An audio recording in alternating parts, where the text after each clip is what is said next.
who's the reason why we're all here, to give his demonstration.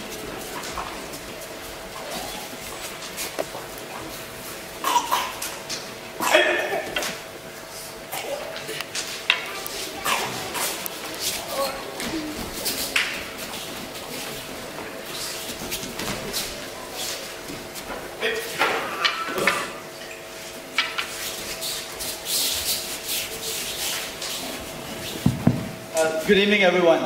Thank you for joining us today. It's a very special day for us. We do this every year, and sometimes we question why we do this, because it's a lot of work, but at the end of the day, it's really self-satisfying, very gratifying to see people come up through the ranks. Watching the children, I'm sure you see different levels and see a difference in the levels. If you see a difference in the levels, then as instructors, we're doing our job. And if you don't see a difference in the level, it's Fulori's fault. I come up every year up here, and I think I want to say something new. I want to try and give you a new take on Aikido, a new concept. And aside from promising one of the mothers that I wouldn't break anyone's nose this year, there really is nothing new that I can say about Aikido. I think about something that I can say that would be interesting for me, or something new that I can share with you, and really there's nothing. And for me, that epitomizes training in a way. We often come in there looking for something new, something different, something exciting, exhilarating, but training, Aikido is like taking part in a culture. There's nothing new to discover except yourself. The changes in yourself, and the development in yourself, and what's excruciating is that they're very slow in coming. So I watch people over the years, and I appreciate their changes in level and their the way they've evolved and developed, but I sometimes get frustrated by my own lack of development. But I guess that's where someone who's mediocre gives up, someone who's good just changes, and someone who's very good keeps fighting it and keeps evolving. And also there's sometimes very little difference between someone very good and someone stupid and stubborn. So I think I fall in the second category. It's with great pleasure that we have Sensei here today. I know this has been embarrassing, but there's a very, very accomplished Aikido teacher. His name is Robert Mustard.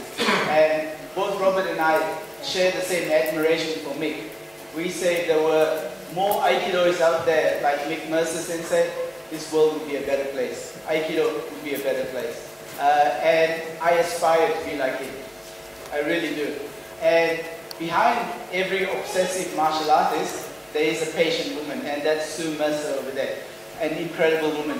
Together, they're an incredible couple of just great people to know, and I'm very proud to consider their friend and to consider them as friends.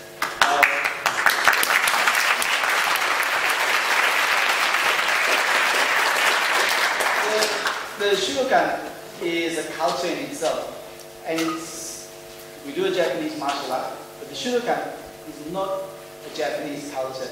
It's not a Malaysian culture, it's not an Australian culture, it is the culture of the Shudokan. And in my family, there's 4 generations of Aikidoists. You've seen, I think they're gone now, but the next generation after me is my niece around here somewhere. She's probably hiding, there she is over there. And after that come 2 of the children. And before me is my uncle. It's a culture that's been over the years developed and passed down. It's a culture of openness, openness in learning, openness in giving, accepting, in hospitality. That is the Shudokan. So anyone here who, I don't have it, but where's my signature? You're part of the Shudokan. You own the Shudokan. And this year, more than any other year, I feel like, if you want to call it my life's work or my goal, is coming to realization. We recently started up the Springvale Dojo, and it's been a nightmare. And if you want to learn patience and Zen, deal with builders. But there have been people here in the dojo and in the bigger community, parents, everyone, come together and supported me. I had some call it a vision. I think it was just a wish on my part, but everyone here is helping make that possible. And people here, I won't mention names, but have taken problems that I've had and made it their own and solved those problems without me having to do anything. Today's demonstration took a lot of work, and it's the first time that I've just turned up and done nothing. And it's happened. It doesn't happen by magic, but it doesn't take me. It's a community effort, and in a way, if we come together as a group like this and achieve what is the Springdale Dojo and achieve today, then I think we're a step closer in my realization of what the Shudokan is and should be. It's that working together.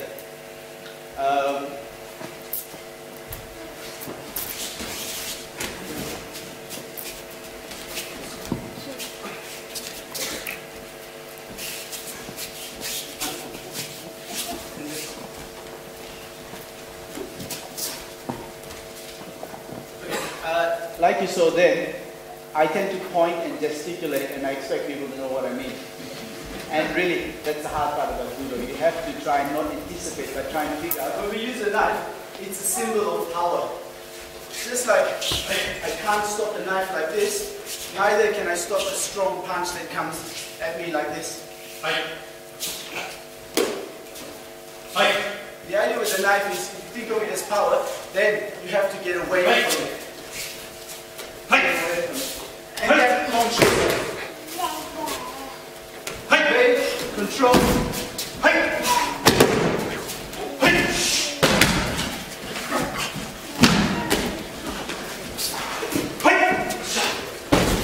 And most important, have fun.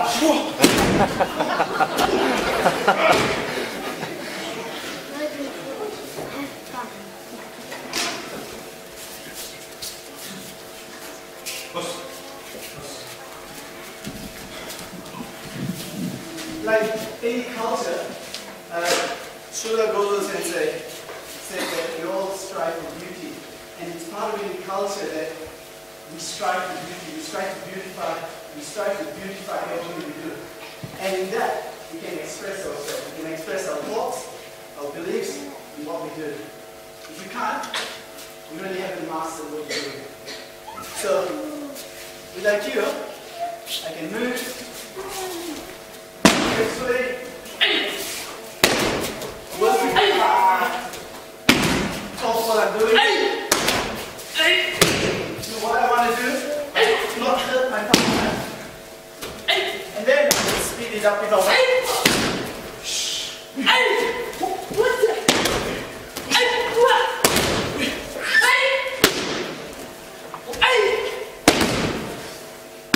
And not break the nose either.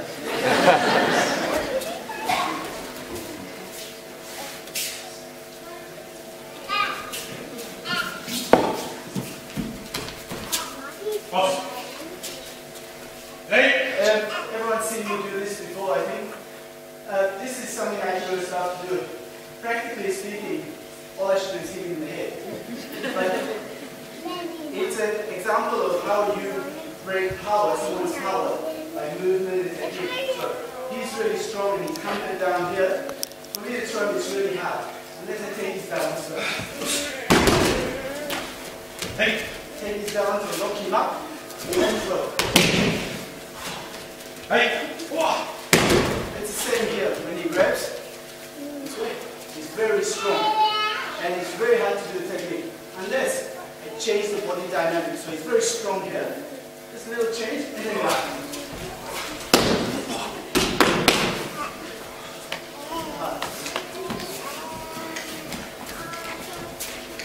It's the same here. Where you have two people this way.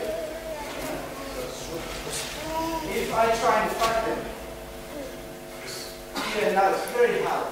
But if I think of Sue over there and I want to touch her nose, it becomes very easy.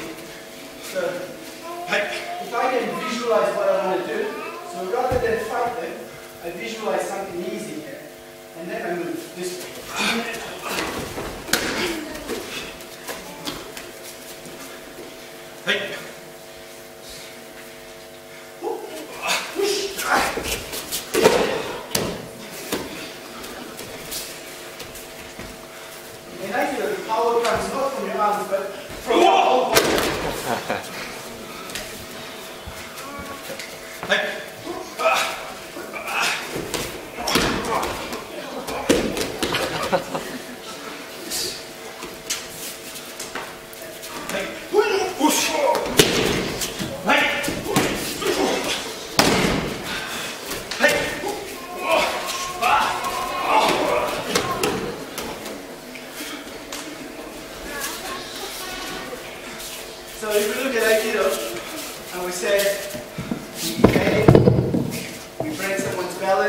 we execute the technique.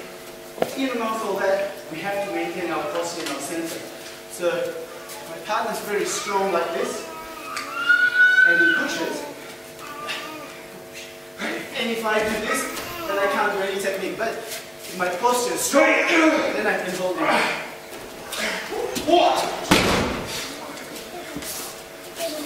Add to that focus, put all my power into one spot at one time. All my body weight into one spot at one time. So when you do that with techniques, you have evasion, balance break, and focus. Evasion, balance break, focus.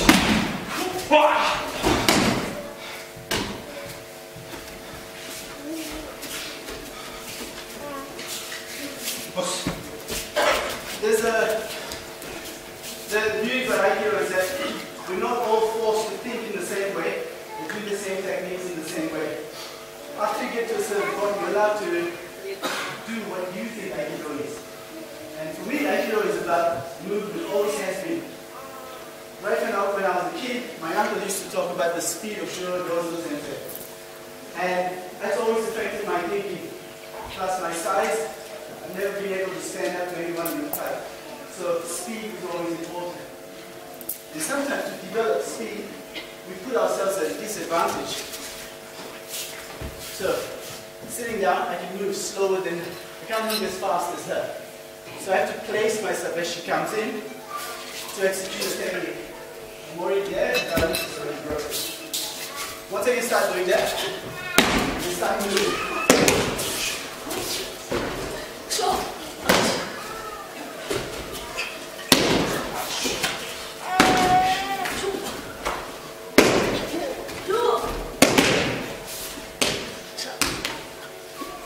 And then that can translate to a standing technique.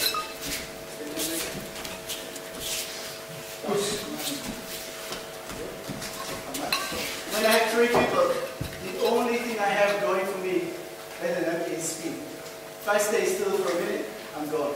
I have it.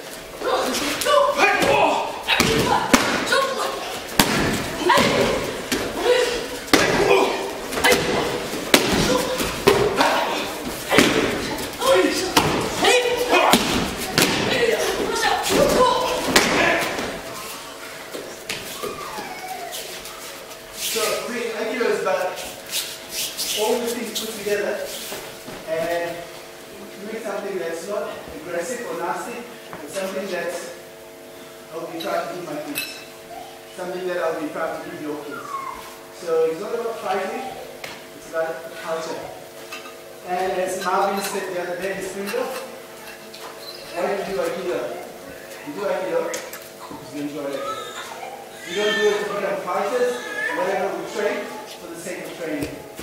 And there's one gift me and the instructors here can pass on to the children. It's that gift of passion. And I hope you saw that in our practice today. Thank you very much for enjoying this.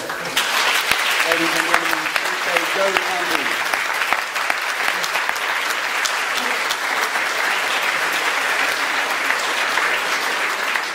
This does not conclude the